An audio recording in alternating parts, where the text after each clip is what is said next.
You guys ready? Sure. Good afternoon. My name is Jeremiah Melquist. I'm the Assistant Chief of Operations of St. Paul Fire. I'm joined up here with the Assistant Chief of EMS, Greg Duran, the Deputy Chief PIO Fire Marshal, Jamie Smith.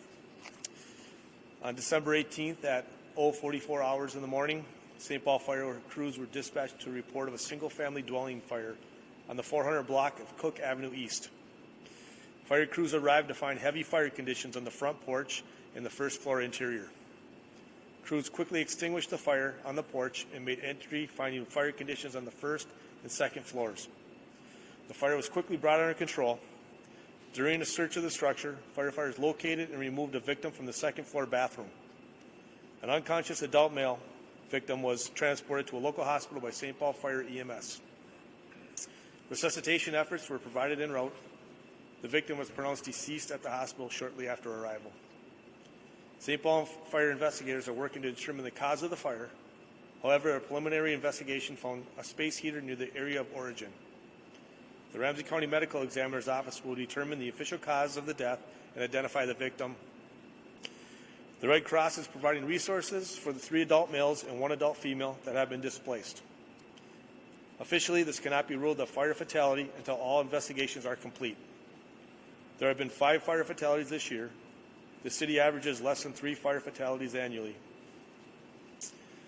First of all, I want to recognize and thank our firefighters for a very quick response to the scene, an aggressive fire suppression attack, and a quick search and rescue that located the victim and removed the victim. We had our first engine was on scene in 2.5 minutes. Second of all, I want to talk about the victim and the family, and just our hearts go out to the deceased. Our thoughts and prayers are with the victim and the victim's family at this time. I want to talk about some points of safety for winter. As the temperatures get colder, portable heaters are meant to provide comfort, but they're not used correctly, they can quickly turn deadly. Every winter in Minnesota, we see fires that start the same way, too close, left unattended, or used overnight. Cold weather increases risk, but a few simple steps can prevent tragedy. When you're using a portable heater, there should not be anything within 3 feet that's combustible. Blankets, furniture, clothing, curtains, all can ignite when a space heater is left unattended for a long period of time.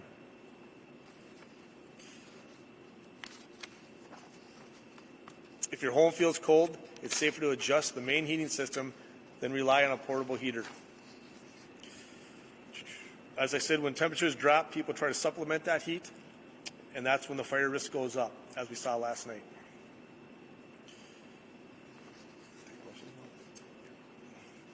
Yeah, we have time for a couple of questions if you have any. Can you kind of talk about when fire crews arrived on the scene or investigators arrived on the scene, what clues led you to believe that this was indeed likely involving a space heater?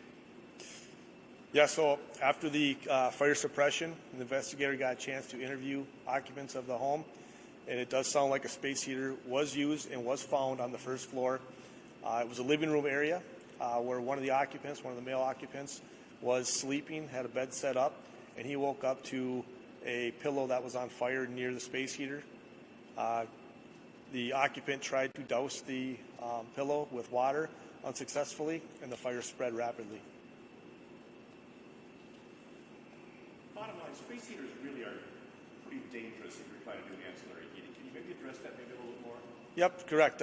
Space heaters, especially ones that are when you use extension cords or power strips to heat, it can overload the electrical outlet and cause fire. And also space heaters, just because they give off so much heat, if they're not used correctly, they will, after a couple hours of that type of heat source and unattended, that will cause combustibles to start on fire. And the easiness of just reaching over and turning the thermostat up is what? That's the primary goal that should be taken from this. That's a lot easier. Can you explain that a little bit more on how important it is just to rely on your in-house heating system? Yep, your HVAC system, your in-house heating system, that is much safer than using the portable heaters. I apologize if you said this already, but how often each year would you say you guys St. Paul Fire sees fires related to space heaters like this? How frequent is this? Well, unfortunately, 2025, we have 5 fire fatalities so far. It's undetermined as of right now for this victim, with the fire fatality or not. But as you may or may not remember, that we did have 3 fatalities early this year, fiscal year, late winter last year, where space heaters were used in garage spaces that caused fires also, and we had 3 fatalities there. So unfortunately, that number is a little higher than it should be. And it's all about safety and the fire risk. This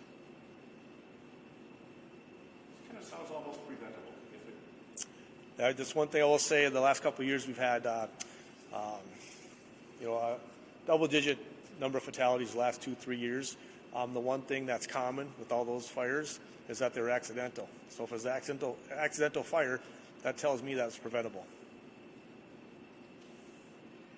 Are newer space heaters safer? Do they have more protection? Should maybe somebody replace an old one with a newer one? Yep, the newer ones do have a temperature-controlled device that will turn them off if they tend to overheat. But the problem is, whether it's newer or older, that's for the device itself. It doesn't prevent having a pillow, a curtain, a blanket within 3 feet of the space heater.